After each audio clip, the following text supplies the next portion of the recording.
Johnson morning. Good morning sir. Johnson എന്താ ഒരു വിഷമം? സ്വന്തമായിട്ട് കയറി കിടക്കാൻ വീടില്ല. പിന്നെ നമ്മുടെ നടക്കാം സാർ.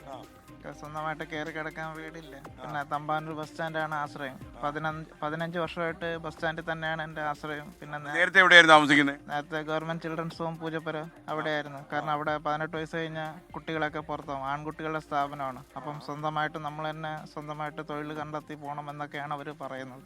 അപ്പം നേരെ ചൊവ്വ ഏതൊക്കെ കമ്പനി ചെന്നാലും അവർക്ക് വേണ്ട, താല്പര്യമില്ല.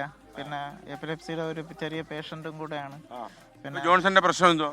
എനിക്ക് സ്വന്തമായിട്ടൊരു വീട് വേണം. പിന്നെ പ്ലസ് ഒന്ന് സുരേഷ് ഗോപി സാറിൻ്റെ അടുത്ത് ഇത് ഓപ്പൺ ആയിട്ട് ഒന്ന് സംസാരിക്കാം. കാണാൻ പറ്റുമോ സുരേഷ് ഗോപിയെ? ഒരുപാട് വട്ടം ഞാൻ ചെന്ന് സാറ്. പക്ഷേ അദ്ദേഹത്തിന്റെ വീട് ശാസ്ത്രമംഗലത്തായിരുന്നു വീട്. ശാസ്ത്രമംഗലത്ത് ചെല്ലുമ്പോഴത്തേക്ക് സാറിനെ കാണാൻ പറ്റത്തില്ല. അങ്ങനെ എന്നൊക്കെ പറഞ്ഞ് നമ്മൾ അദ്ദേഹം കേന്ദ്രമന്ത്രിയാണെന്നൊക്കെ അറിയാമല്ലോ. അറിയാം സാറൊക്കെ. നേരിട്ട് ചെന്ന് കാണാനും മനസ്സുവിഷമം പറയാനൊക്കെ ആഗ്രഹമുണ്ട്. അപ്പോൾ ഒന്ന് എവിടെയെങ്കിലും ഒരു നമുക്കൊരു ചെറിയൊരു കുടില് കിട്ടിയാലും നമുക്കൊന്ന് ഒരു സ്വന്തമായ ഒരു അഡ്രസ്സ് ആകും. കാരണം റേഷൻ കാർഡും എൻ്റെ ആധാർ കാർഡിലെല്ലാം എൻ്റെ ചിൽഡ്രൻസ് ഹോമിലെ അഡ്രസ്സാണ്. അത് വെച്ചുകൊണ്ട് ഒന്നും പറ്റത്തില്ല എന്നൊക്കെയാണ്.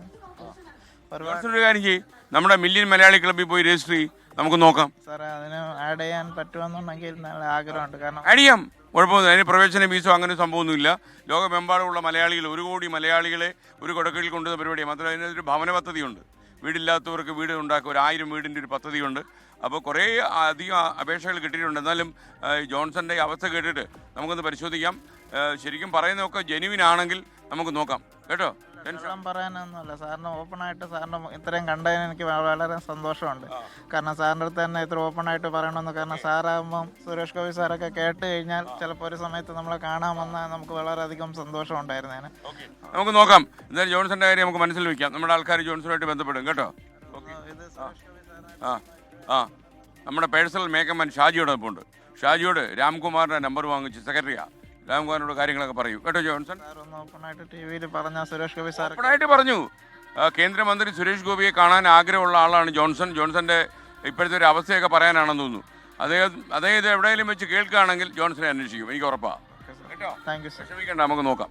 അപ്പോൾ ഇങ്ങനെയൊക്കെ ഒരുപാട് മനുഷ്യരുടെ പ്രശ്നങ്ങൾ പരിഹരിക്കാനായിരിക്കും ഒരുപക്ഷെ സംസ്ഥാനത്തെ മുഖ്യമന്ത്രിയായ വി ഡി സതീശൻ്റെ ഏറ്റവും വലിയ ഉത്തരവാദിത്വം എന്ന് എനിക്ക് തോന്നുന്നു. ഇങ്ങനെ കഷ്ടപ്പെടുന്ന ഒരുപാട് ആൾക്കാർ സംസ്ഥാനത്തുണ്ട്.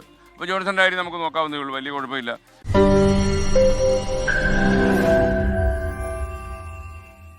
ലോകത്തെവിടെയായാലും ഏത് സമയത്തും 24 വാർത്തകളും ഓഗ്മെന്റഡ് റിയാലിറ്റി പാക്കേജുകളും എക്സ്പ്ലെയിനറുകളും വിശദമായി കാണാൻ ഞങ്ങളുടെ യൂട്യൂബ് ചാനൽ നിങ്ങൾക്ക് സബ്സ്ക്രൈബ് ചെയ്യാം.